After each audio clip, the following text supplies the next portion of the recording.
નવરાત્રિના 9મા નોરતે ડીસામાં વેશભૂષા અને માથામાં ગરબા સાથે ખેલૈયાઓએ જમાવી રાસ ગરબાની રમઝટ।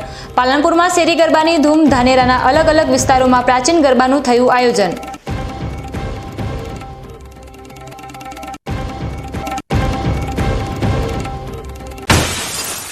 ડીસામાં આવતીકાલે અસત્ય પર સત્યના વિજય એવા વિજયાદશમીના તહેવાર પર 14 વર્ષ બાદ થશે રાવણ દહન।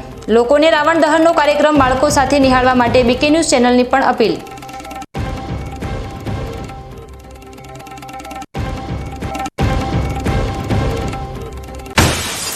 દિયોદરના વખા ગામમાં નશાનો નાશ કરવા ગ્રામજનોએ તૈયાર કર્યું અનોખું બંધારણ।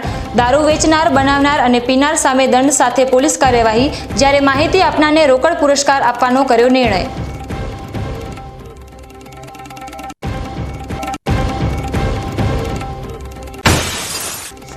જૂના ડીસામાં બિરાજમાન સિદ્ધાંબિકા માતાના મંદિર પર વીજળી વેગે પરિભ્રમણ કરતી માતાજીની પલ્લે નિહાળવા માટે દૂર દૂરથી ઉમટ્યા ભક્તો।